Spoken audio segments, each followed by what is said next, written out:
Hermanos, con este capítulo llegamos a la última parte de este libro y quisiera recapitular brevemente qué es lo que hemos visto en el libro de Josué, al menos en cuanto a sus partes. El libro de Josué tiene 4 partes. La primera es entrar a la tierra, ¿verdad?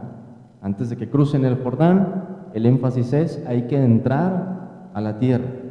Una vez que entran, ¿qué hay que hacer? Viene la segunda parte, hay que conquistar la tierra. Después de entrar, hay que conquistarla. ¿Qué hay que hacer después de conquistarla? Ya lo hemos visto, hay que repartirla. Y ya terminamos esa sección, hay que repartir la tierra.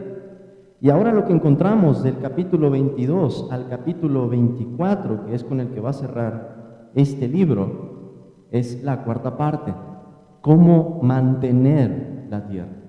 Ya habían entrado, la habían conquistado, la habían repartido, y ahora lo que está en juego es cómo mantener la tierra. ¿Cómo se mantiene la tierra, hermanos? Había que obedecer las instrucciones que encontramos en el libro de Deuteronomio. Entonces, ¿qué es lo que va a hacer Josué y qué es lo que hace el redactor de este libro en estos últimos 3 capítulos? Enfatizar la obediencia.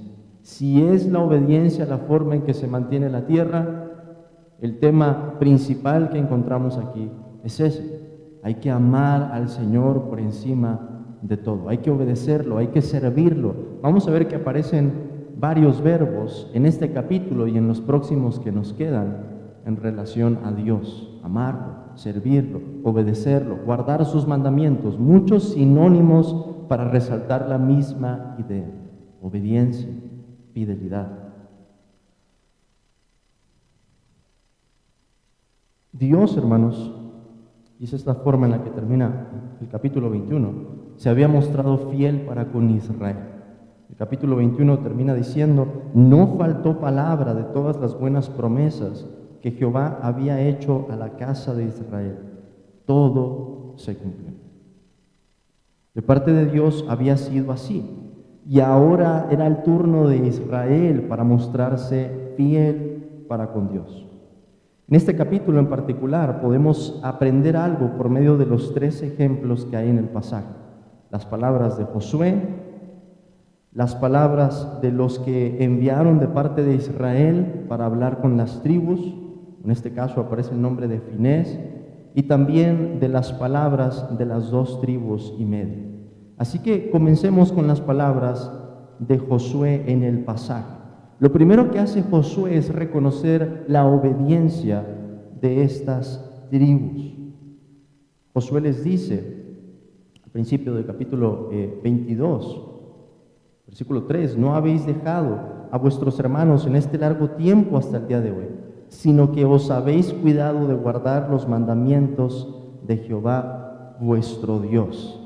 Recuerden que la consigna para estas 2 tribus y media era que hasta que no hubieran repartido la tierra, iban a poder regresar ellos para tomar posesión de las tierras que habían elegido atrás o antes del Jordán, de esa tierra que se dividía por el río. Ahora, lo que hace Josué en este pasaje es despedirse de estas tribus. Y siempre, hermanos, y va a ser una constante en los próximos capítulos, que pensamos en una despedida, hablamos cosas que son importantes, se demuestran las cargas que hay en nuestro corazón, y así lo refleja Josué. Fíjense lo que él dice en el versículo 5. Josué dice, solamente que con diligencia cuidéis de cumplir el mandamiento y la ley que Moisés, siervo de Jehová, os ordenó, que améis a Jehová vuestro Dios y andéis en todos sus caminos, que guardéis sus mandamientos y le sigáis a Él y le sirváis de todo vuestro corazón y de toda vuestra alma. Encontramos varios verbos allí, ¿no es así? Améis, andéis, guardéis, sigáis, sirváis. Y todos ellos, como he dicho, hermanos, tienen que ver con la obediencia a Dios, con la fidelidad a Dios. Hay una insistencia en esto. Dios es el único digno de adoración. Dios es el fin último de sus criaturas, el contemplarlo a Él. Así que la tierra, aunque era preciosa, no era la meta. La tierra no era la meta, la tierra era un medio para adorar a Dios. ¿Cuál es la meta? Dios, adorarlo a Él, conocerlo a Él, deleitarnos en Él. Por esto, hermanos, tenemos un recordatorio del mandamiento más importante. ¿Cuál es el mandamiento más importante de todos? Alguna vez se lo preguntaron a nuestro Señor. ¿Y qué fue lo que dijo? El amar a Dios con todo nuestro corazón, con toda nuestra alma, con toda nuestra mente, con todas nuestras fuerzas. Pero hay que preguntar, ¿es ese mandamiento nuestra prioridad? Si hubiéramos estado en el lugar de Josué en ese momento, hubiera sido ese nuestro mensaje, hubiera sido esa la carga de nuestro corazón, el amor a Dios por encima de todo. Porque como cristianos, hermanos, no puede haber otra manera, no hay otra opción. Pero veamos ahora lo que podemos aprender de esas palabras tan fuertes con las que los príncipes de Israel hablan a las 2,5 tribus. Y lo que vemos aquí es que el pueblo de Israel oye que las 2,5 tribus habían construido un altar. Y se nos dice que era un altar de grande apariencia, así lo dice el versículo 10. ¿Cuál era el problema en eso, hermanos? Los príncipes de Israel hablaron de una manera severa, porque pensaron que se trataba de un acto de rebelión. Un acto en el que las 2,5 tribus dijeron, bueno, nos vamos a ir a otra tierra. Sabemos que el altar designado por Dios, conforme lo dice Deuteronomio capítulo 12, está en el santuario designado por Dios, pero nosotros vamos a hacernos otro altar, otra forma de adoración, y vamos a ofrecer sacrificios en este. Eso fue lo que pensaron los príncipes de Israel que estaba ocurriendo. Un acto de rebelión contra Dios en el que las tribus decían, vamos a adorar a Dios conforme a nuestras propias ideas, a nuestros designios, a nuestra arquitectura.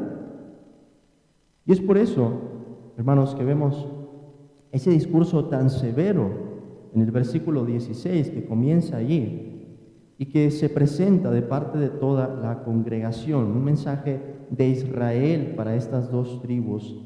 Noten cómo comienza diciendo, ¿qué transgresión es esta con que prevaricáis contra el Dios de Israel para apartaros hoy de seguir a Jehová, edificándoos altar para ser rebeldes contra Jehová? Había un solo altar designado por Dios para los sacrificios y ellos pensaron que habían hecho otro con el mismo propósito. En ese discurso, hermanos, se recapitulan 2 eventos importantes. En el versículo 17 se menciona uno de ellos, cuando se dice, no ha sido bastante la maldad de Peor, un evento que habíamos visto en el libro de Números, cuando por consejo de Balaam, las hijas de Moab empiezan a invitar a sus actos de adoración, a sus actos de idolatría, a los hijos de Israel. ¿Qué fue lo que pasó en ese momento? Ellos sucumbieron a esa idolatría y a ese adulterio y vino un juicio de parte del Señor. El segundo evento que se nos presenta ahí es el pecado de Acán, que habíamos visto en el libro de Josué, que codicia del anatema, codicia de lo que había en la ciudad de Jericó, y de la misma manera vino juicio para él, y no solo para él, como se nos dice en el versículo 20, vino ira sobre toda la congregación de Israel. El pueblo, hermanos, al parecer estaba consciente de que las ofensas traían consecuencias no solamente para una persona o un grupo de personas, sino para la nación completa. ¿Qué es lo que vemos que están mostrando aquí? Y esta es la parte de la que podemos aprender, el ejemplo que encontramos en este capítulo. En este acto tenemos un ejemplo del tipo de celo que debemos tener por la adoración del Dios verdadero. Es cierto que el altar no había sido construido para un propósito de idolatría, Pero el celo, hermanos, que mostró al pueblo al pensar que había sido así, es algo correcto y podemos aprender de esto. Aunque nuestra situación es muy diferente, nuestro corazón debe reflejar el mismo o la misma clase de fervor por el Señor. En el carácter cristiano se conjuga la humildad, se conjuga el amor, se encuentra también la mansedumbre, pero entre tantas esas cosas está también el celo. Y lo vemos en la vida de nuestro Señor Jesucristo. Cuando Él se enojó de una manera justa y volcó las mesas de los cambistas y expulsó a los comerciantes del templo. Sin embargo, tengan cuidado, hermanos, porque nuestro corazón es engañoso y puede convertir este ejemplo en ocasión para amonestar a otros. Eso tiene su lugar. Hay un momento para eso, pero debemos comenzar siempre con nosotros mismos. Pregunto, hermano, hermana, ¿eres celoso por la adoración a Dios en tu corazón?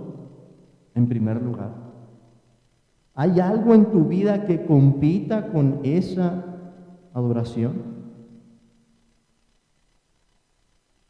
Quizá te jactas de conocer a Dios y te burlas de los ídolos, pero como diría el apóstol Pablo, ¿cometes sacrilegio y guardas ídolos en tu corazón?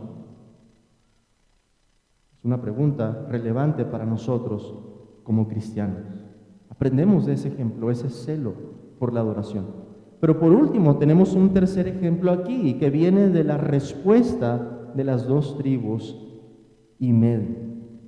¿Cuál es el ejemplo que tenemos aquí? Vean cómo ellos comienzan respondiendo en el versículo 22. Jehová, Dios de los dioses. Jehová, Dios de los dioses, Él sabe y hace saber a Israel.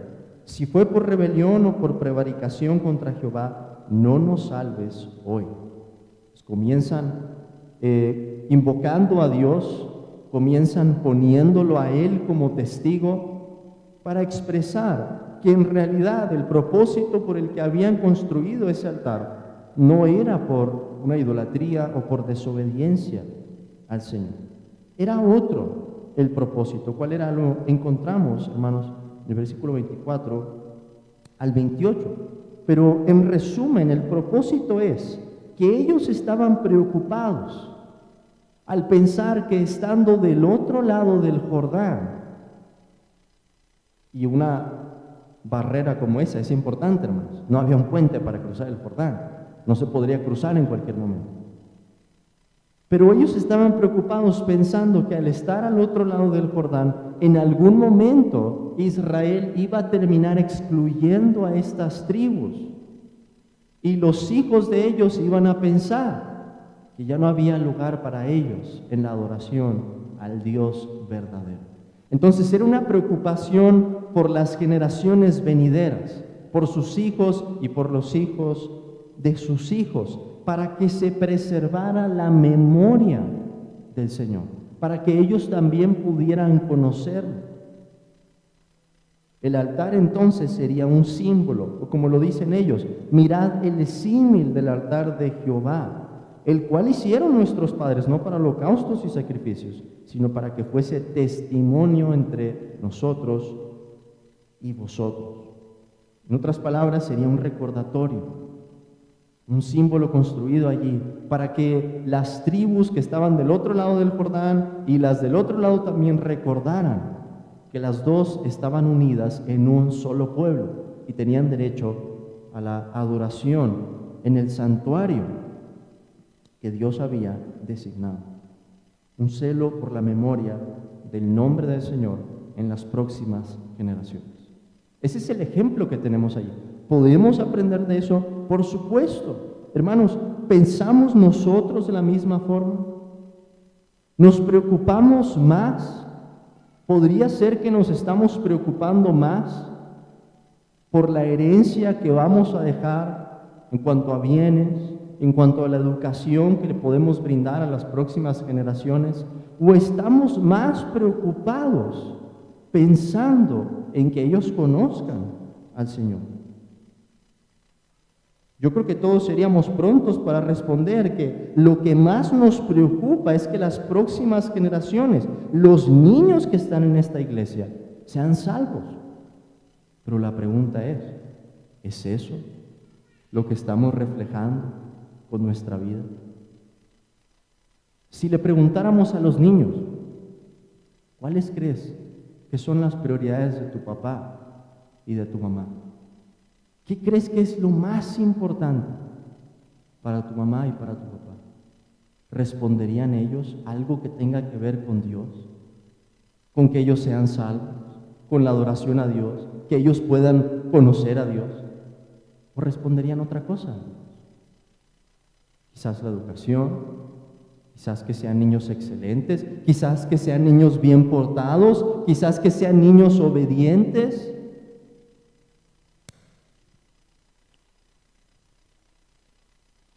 ¿Cuál crees, hermano, que es tu llamado?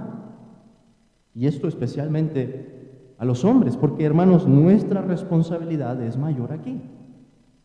Todos los pecados que cometa tu esposa o tus hijos, ellos van a llevar la culpa, pero la responsabilidad es de ti. La responsabilidad es tuya, hermano. ¿Cuál es tu llamado? ¿Me vas a decir proveer? Yo pregunto, ¿no hacen también eso los incrédulos? Y algunos son muy buenos para eso. ¿No es así? Pero nuestro llamado es a ser sacerdotes para nuestras familias y preservar la memoria del nombre de Cristo.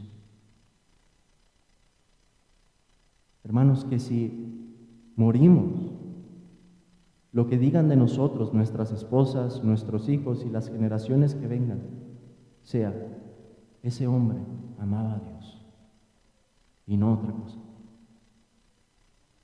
El Señor nos dé gracia para vivir de esa manera, especialmente a los varones en esta iglesia. Hablo así. El Señor nos dé gracia porque nos ha dado una gran responsabilidad. Amén.